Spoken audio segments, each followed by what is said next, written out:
They're good though. Oh yeah, I see that. I heard the other town. Everybody's smiling. Good.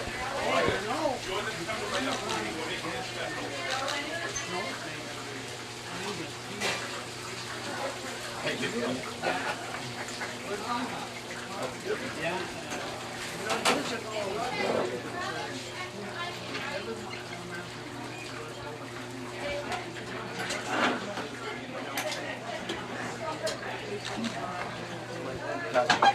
You got it. You're fun to retire early. How are you? Then you tell me. Oh, something. Good. Walk up. Big boy. All right. Okay. All right, guys.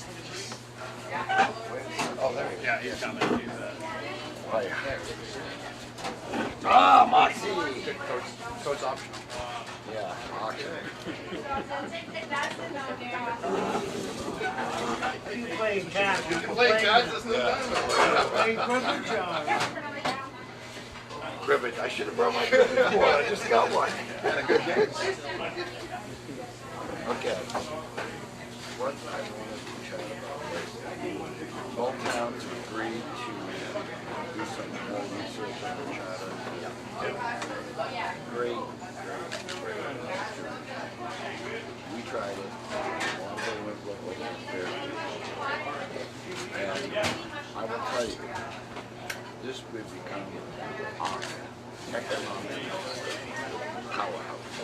You could ever get both sides to it. and that's how I do it. But we have other people. And you need to understand why you don't feel that way, because I'm telling you, it is, yeah. It's just the way the state, we're always going to be where we are. The reason this is such an important aspect is because of the industry we lost over the years. Two cities become a huge powerhouse. It will be stronger and bigger and important. So that's what I want to see. That's what I said.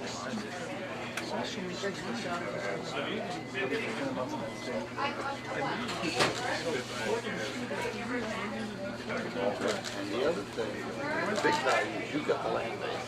Yeah. You got a sizable land base, they got a strong population.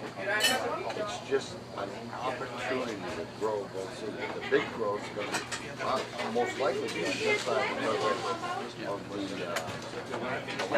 I've never been fully opposed to the notion of merger. There's some things that rub me the wrong way about how you structure the business. I'm a bigger fan of having an elected CEO, the way other cities have done it.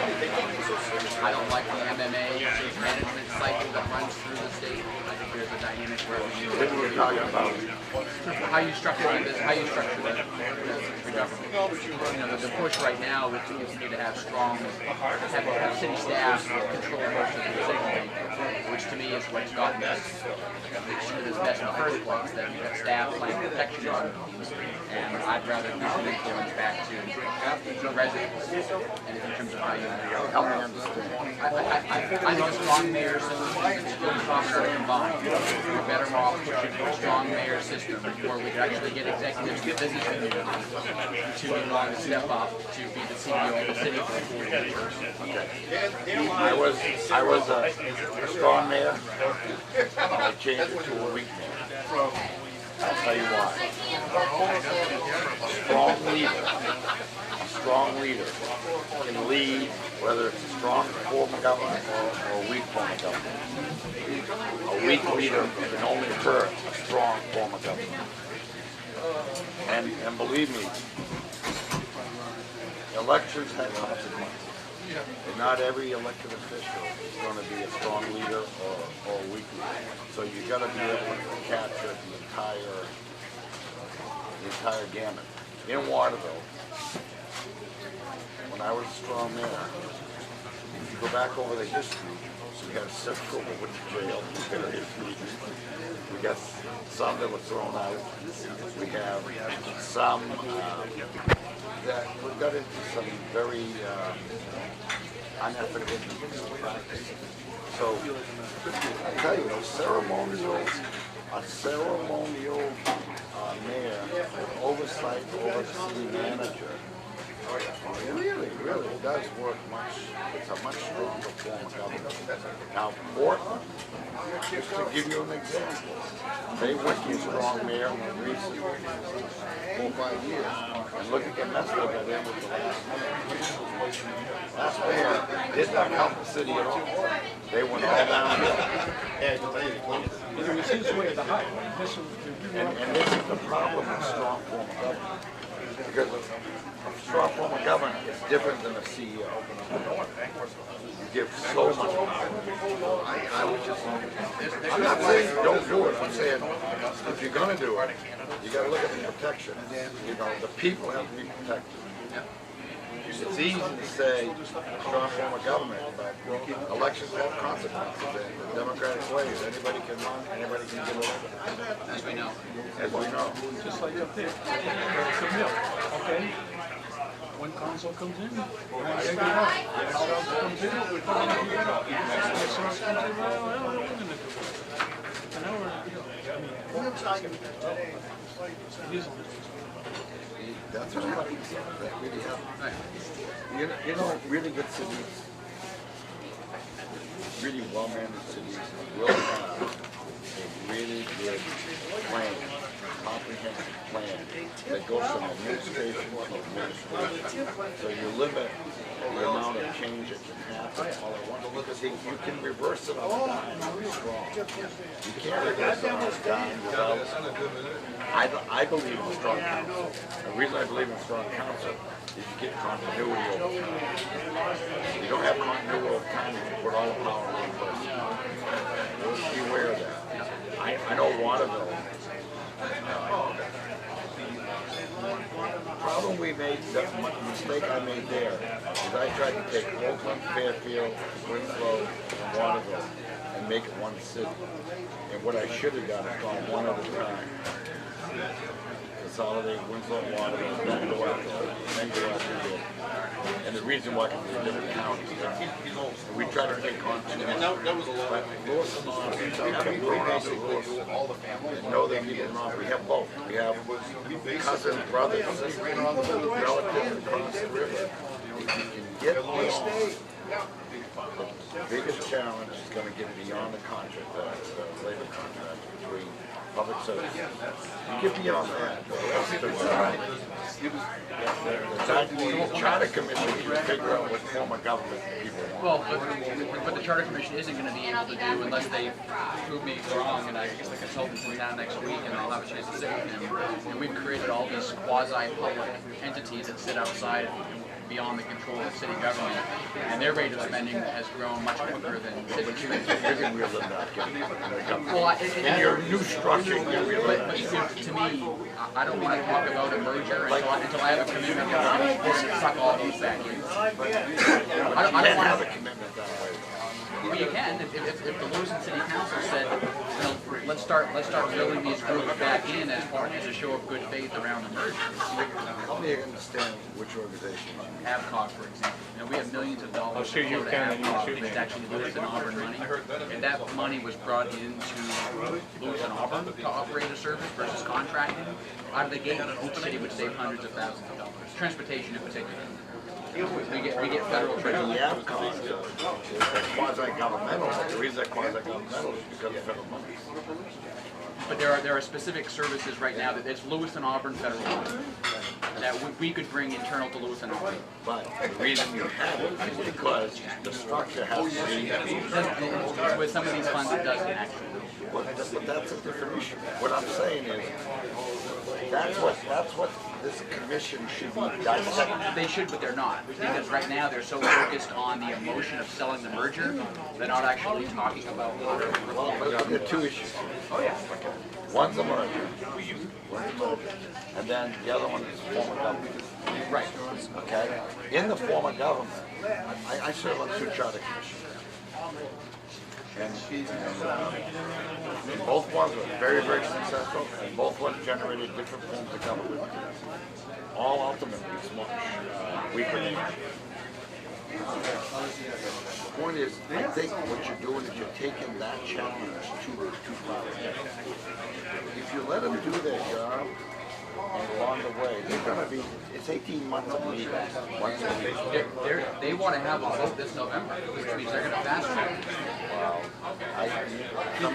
The two most aggressive advocates are entrenched government, Chip Morrison and Wilson Gosper.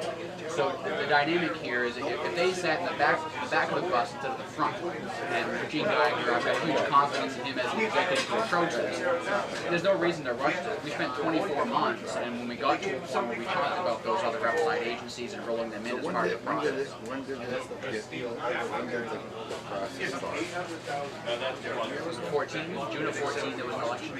Statute doesn't have a timeline. They could spend 3 years building the model. It's going to be a minimum. No, it's wide open, fully wide open. I think if you look into it, the whole charter process has some certain dynamics you have to go through. Oh, you do? And they take, I don't see it taking less than 18 months because I've been through it twice. They're just, you got to have public, you got to have the public very involved. You two guys can resolve a lot between the two councils. Then you speak as one voice on where you want to see happen. Then you have your hospitals that are going to come in and speak. You get the public senators going to speak. So what I'm saying is, I think you can make it happen by joining the two forces, the two mayors joining and moving it forward. The people on the commission, it's 12 people. Small. 3 and 3. That's a lot of power in 6 people. I think both. You got what? How many of your council? 7. 14 right there. Council. Got to be at least 12. 6 people for power. Too much power. Too little power. So that's a problem right there. You two guys. You know, fix this by saying, you put 3 in, you put 3 more in. If you want to buy in, you got to have 3 from your side, 3 from your side, and that's the problem. Think about it. Then you can influence from the inside and from the outside. Think about it. Think about you both. First of all, you got 2, what's up on it? That one of you have to have a basic beyond your power. I gotta yell. Your you gotta go through the you gotta go through public works. You gotta go through state elections that you may want to deal with. You may want to consolidate debt. There's so much that 6 people. See, we had 12 people. I was co-chair with Joe John was the Supreme Court Justice. I mean, we had a really powerful group. And the second time around, I was the mayor. So I was like official as a contributor, not, I was part of the charter commission as official along with Thank you.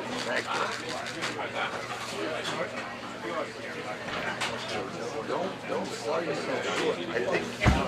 So when do we start putting together the list of if we're going to look at it, what the state's going to offer us? I think that's the whole process. At the end of the charter, you're going to get a charter and you're going to get it voted on. And there's nothing wrong with approaching DOT, DEP, education. There's no problem because you can't do it without the state. I found out one thing. The stumbling block is going to be contracts. How you consolidate contracts or who pays for it. Only way this works, I am absolutely convinced, the only way this works is the state has to become a partner and help you get the police contracts on both sides, the fire contracts on both sides, the city contracts you have. I actually think the school contracts are going to be the biggest challenge. that's an area where there's never really been any research. But they voted on it every year. I absolutely agree. I don't think you're gonna find it. Not as bad as the one thing that's tough is the benefits of not, and I'll tell you something else. The contract, the best benefits wins every time. $5 million? Oh, yeah, no, he's talking about the charter commission. How much did the governor give the charter commission? Once you get the consolidation, it doesn't cost Did he give him 50? I think it was 50, right? Yeah, any money. Because if it does, it fails. Once you get the money that locked in, there is no reason not to have it. Think about it. Because then you can have. I need a bigger incentive package than that. But there's another problem. What kind of? I mean, Well, I think the goal is to try to get other communities to move in this direction, and rewarding that behavior goes beyond simply funding the transition. then, look, the transition is to help two communities get to the finish line. If you think that it's for the state to reward, I don't know, I'm not sure it's reward. Isn't the reward the lower cost of providing services to the people who live in the community? That's what I think. And I'm not sure if there'll be a demonstration that for the 25,000 residents of Auburn, a merger would lower our costs over time. I think you're being short-sighted. Honestly, by saying that, you haven't dug into it. I've studied the numbers for the last decade. That's part of the dynamic and why I think that there has to be some change in state formulas, whether it's state line to education or other pieces that would actually. What's that got to do with this? What does the state? No, you're looking at it wrong, John. I'm sorry. We can disagree. Well, we can disagree. What you're saying is you're not interested. I am. What I'm not interested in is merging the status quo. The status quo doesn't change the economic realities here. Just straight off the bat. The staffing, the retired, dropped by about 40-45%. You might have a 45% reduction in staffing costs. Now I'm interested in how you make that happen. It's like any consolidation, any business merger. You merge, you can do more with less. Because systems will do a hell of a lot more. For instance, why do you need two public workers? Right. Why do you need two supervisors? Why do you need two assessors? Why do you need two police chiefs? Why do you need two fire chiefs? Just that alone helps you bring it closer together. Property rate. Just the sheer fact that you consolidated. Whoever is the higher tax rate will have an automatic benefit, and whoever's the lower tax rate, based on the you're going to increase the value, so both communities should benefit. It's just a dynamic. So then, I agree with you on education, they got to change, but that's the whole process of the challenge. That's what those 12 people need to do. And I will tell you, I don't see how you can make it work. And if the 6 people, what industry, what? Well, it's being driven by chip and density. Now, I talked with Carl Lasagna and Pete Geiger, who are Auburn and Lewiston, and my chair and vice chair, about what they've looked at local government models, outside of Maine. The directive they've been given by Chip Evolution is that we're going to use the existing charters, pick the pieces we like, and that's not getting at reform. That's the point. You as mayor and you as mayor, go to your council, set the charter, and other public interest. Because the whole it only works with input from everyone. And the big stumbling block is always going on. It's the upfront money. You don't have any upfront money. It won't happen. I've seen it. Now, just changing the color and charter, not 6 people. Because you gotta have the whole studies of the road, the schools, the police, those are all subcommittees of each of the committees. I don't see how 6 people can do it. Well, actually, just tell us. That's my call. I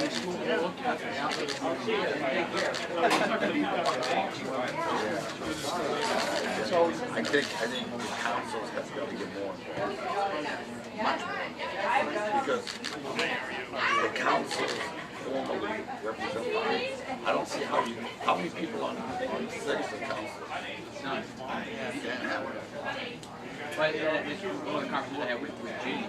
If the intent is to give us a fighting chance to pass, then time is not an issue. You could have more police. You could have the thought of. You gotta set dates, you gotta set deadlines. Yeah, but you could have groups focus on issues and have public dialogue so the public has a clear understanding. The way it's playing out right now is you have a very strong anti-camp and you have a very small pro-camp. What I would do right now, is seriously, if you really look for the future, I think it's an opportunity that you have to become an economic powerhouse. I think what you should be doing right now is going back to your council and see if we are really serious and we put up some money, then we have to make sure that the group that does that is representing the people of Auburn, the people of Auburn, and the stakeholders of the two communities involved for the long haul. I really think we couldn't do it. There's no possible way we could have 6 people go inside the consolidated report. Can we change how we elect legislators? At the state level, I'm all over it. I would love to see it. I think the state should run with I hear people. 25 senators and 75 legislators. I hear people pitch that we will have more power in Augusta. And I say, well, what would stop our legislators from representing us right now? There's a significant disconnect, I find, between what we have our legislators doing up in Augusta and what impacts things here on the ground. And why? Why? Why? I think they're serving a different master. Many of them. Who is the master? Now, Two different jobs. One serving Auburn masters, the other one serving Lewiston. I'm not sure that was always. I'm not sure when some legislators were up there, they weren't worried about Lewiston or Auburn masters. I think they were worried about Democrat and liberal machine masters on Augusta. Well, you may say that, but at the end of the day, it's the guy that walks into the voting booth who becomes complacent between election 1 and election 2. If they're not complacent, that doesn't happen. That's on the municipalities how we communicate with legislators and publicize whether they're voting on it. So you can't really blame the Democrats or the Republicans or the politicians. I blame the people who go to the voting booth. They're the ones that are responsible. And that's why I've taken the tack, and instead of trying to get the legislators to do things, go tell the people of Maine what's going on and tell them, what do you want done? What do you vote of LA? What do you want done? What do you want for representation? What do you want done in Augusta? And then say, Peggy and whomever, Libby and all these people, this is what we want. And then let the ballot box determine whether they've done a good job or a bad job. That's how it works. Whether we agree or disagree, at the end of the day, you still go vote. We're not like Russia yet. We don't get 90% to one person. We haven't reached that point yet. Believe me, I can guarantee. I thought you meant poison in my drink. It doesn't work. That too. That moxie tastes good.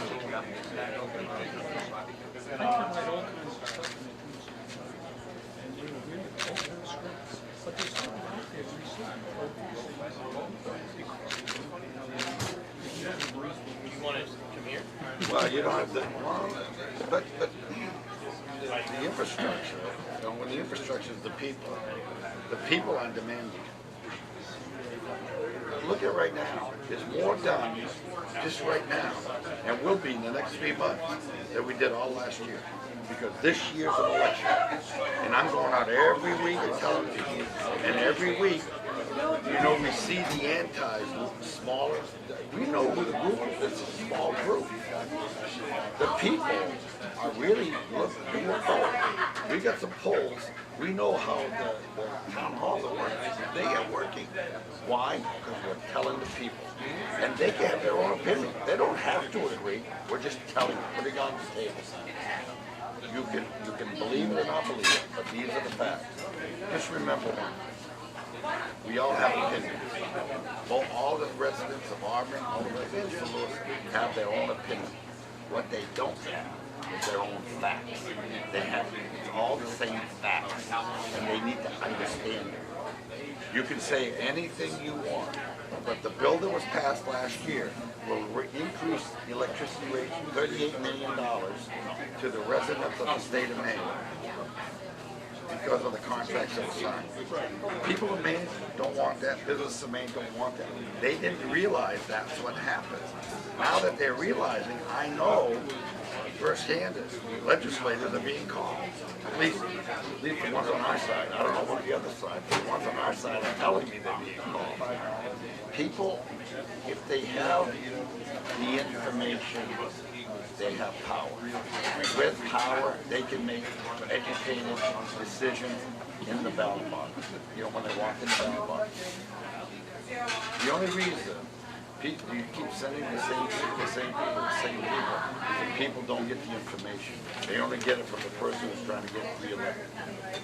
The point is, everybody has to have the same information. And you can spin it all you want. One spin doctor I had the greatest respect for was James Carville. He could spin like nobody I've ever seen. But it was all spin. People don't realize, last night when I was up there, that blue book I had, those are all the demands from the federal government for us to either require people to look for work before they get on benefits, or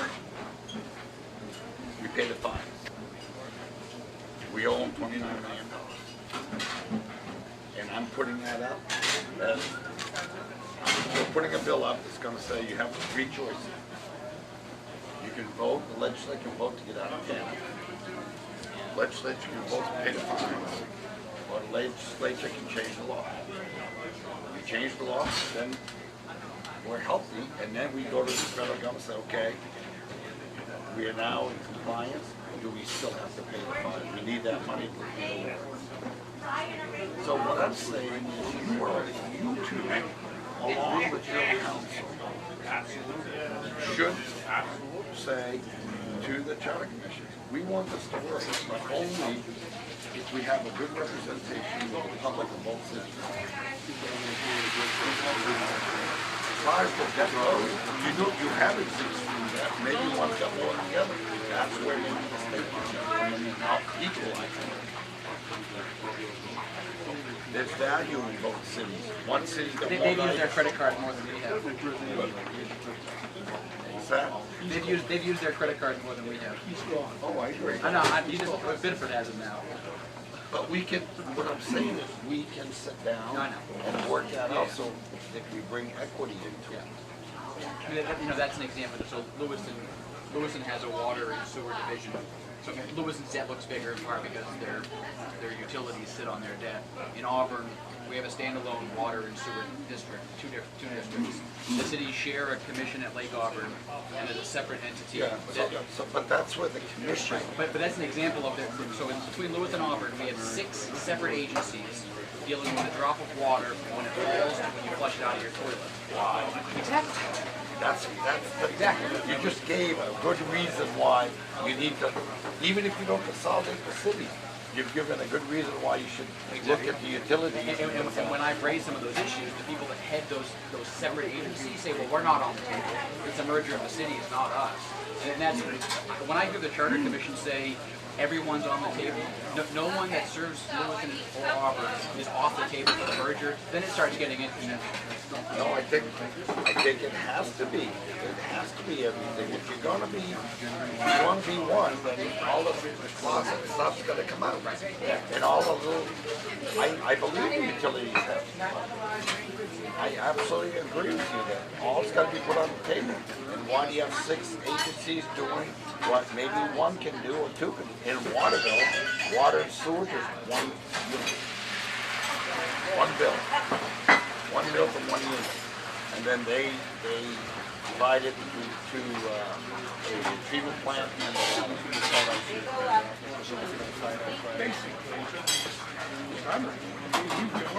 I'm outvoted. you should gotta get involved. Time together. Yeah. What you think is needed for this to be successful. And again, we don't have to do this. Right. Okay? We're gonna do it, we're right. We don't get it right. And we just step looking down. I tell you, you'll learn so much. You'll learn so much about your own city. For instance, when we did it, I found out that one of the wards, seriously, we have wards. One of the wards was through a dorm. It went right through the wall. So if you were on this side of the dorm, you were in one ward. If you're on this side, you go into the other one. Guess what? That was a real problem. How do you verify the votes in the ward? So we had to fix it. Will these students vote in as large a number as they students? On certain things, yes. That's another reason why you want to consolidate. You want to empower the people who live in the community versus the outside entities. I personally believe that every college student has the right to vote in their home of residence. I don't think it's appropriate for college students who do not contribute to the economy that should vote on municipal elections if they're not registering their cars or. Now, on state, if they're from the state of Maine, absolutely. If they're from away, they should vote absentee from away. National elections, doesn't make any difference. They can vote where they want to. But I really think that those are important issues. Ordinances, the consolidation of ordinances between one city and the other. That is, in itself, is going to take 3 people a long time to get through. In fact, those charters sound very simple. They're only a few pages. Look at the ordinances. They're huge.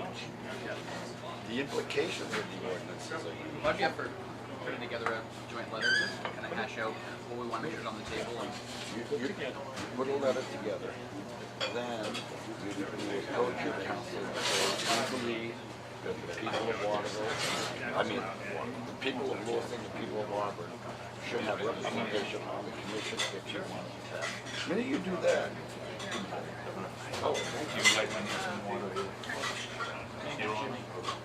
then it's going to shrink. Jimmy, I think what we ought to do is not only your daughter work in Augusta, but your wife. What a wonderful family. Thank you. Your wife wants something else? Your wife wants something? No. Not yet. Don't put him out of business, Governor Lee. Let me tell you something. I remember when they were across the street. That's a long time ago. 2 years ago. Yeah, 50 years ago. God, it was great. How much were hot dogs? About a dime, you can get a hot dog and a soda. And a song from Nesta, right? When they started, it was 5 cents a dog, Yeah. 6 for a quarter, and then it was like 5 cents a piece and 10 cents. are you doing throwback prices anytime soon? No, I don't think so. $1 a dog's not Today bad. is hot dog day, $1 a dog day. You guys want some meat? Yeah. I'm fine. Here. Lynn, honey, Linda, No, I really think it starts with you two guys. Starts with you guys, right after you get they members of the. they want to get something to eat. You want to take Okay. their Frankly, you should be on, you should vote as leaders. If no more than the the formal leaders of your communities, and then 2 other councils. Oh, I'm sorry. No, it's okay, it's okay. Hi, how are you? I will have a hot dog. Clear your table for you? Must you go?